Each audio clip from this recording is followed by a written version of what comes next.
At the recent Follow the Members peer review event, members of the AHRC's Peer Review College talked about what it means to be a peer reviewer. Tom Wakeford from Edinburgh University. Joan Gurry from the University of the West of England, Bristol. Owen Jones from the Countryside and Community Research Institute. Fundamentally for me it's about, in a way, shaping the area you're in. So when you're reviewing journal papers you can say, I don't like that one because it's going off in a certain direction. Academia is a lot about cooperation and harmony and things, but there will be disputes and very different directions that subjects can go in, and clearly if you're a peer reviewer you have the chance to shape which direction your discipline's going in. For me it's all about passion and enthusiasm, and I'm not sure if it is about harmony, because I think we learn a lot by actually probing each other in a genuinely positive way, by actually trying to tease and go in detail.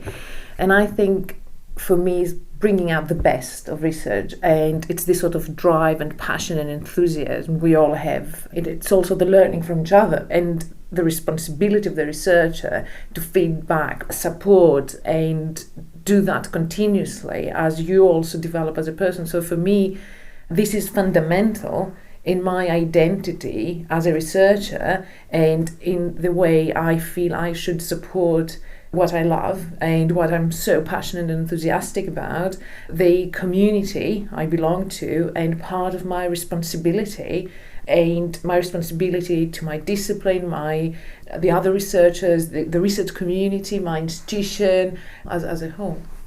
So I guess my identity is slightly different in that I, for the last 15 years, have been kind of a split identity between an academic existence and working with civil society groups, community groups, third sector you might call it. And so I guess for me the peer review college is a chance to explore how my colleagues in other bits of the humanities and arts interpret how they might shift or not towards something that involves people outside the academy, whether that be through their impact statement, which was very controversial when it was introduced, but also how they exchange knowledge, how research can be a dialogue often. And I think that's particularly exciting in the humanities and arts, because I think the ethos among a lot of arts and humanities researchers is right for it. So I'm sort of feeling I can bring something to the party which isn't arts and humanities expertise, but it's more about the dialogue element.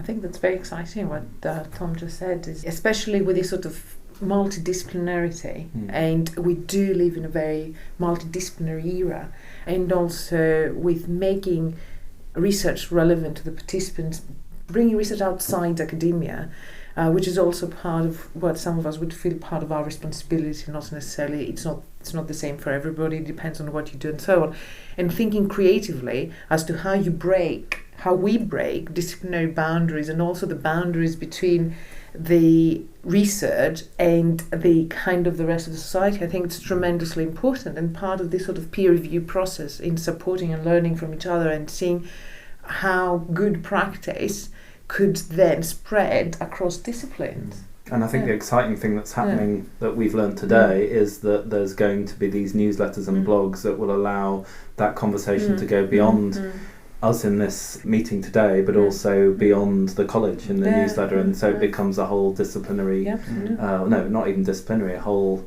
community, a multidisciplinary community. I think we need to recognise that within the arts and humanities, different disciplines will have different sort of peer review needs and different cultures, and also different extents and ways that they can have impact. And so some disciplines and some research activities really lend themselves to working with communities, but in other instances it's not so straightforward. So it's definitely a sort of a plurality of needs and expectations, and I think reviewers have to recognise that, and also that the multidisciplinary thing is very strong now, but good multidisciplinary research still rests on having good single-disciplinary research. Totally. That is the core which it builds from. Yeah, totally, absolutely. And it is this sort of, that's how this process of learning from each other and how the college members can play an important role in disseminating good practice and actually having seen something that worked in one area and then reviewing something that you may suggested, and that's the sort of the plurality. Yeah, I totally agree. And the multidisciplinarity or interdisciplinarity perhaps is acute for such a broad remit as in terms of disciplines as the peer review college has, but it also is an opportunity that I certainly don't have where I work in a sort of health and well-being bit of a university, because I'm talking to medieval historians and discourse analysis, and that's quite hard to do in our discipline bound academic lives. So I think it's also a fantastic multidisciplinary journey.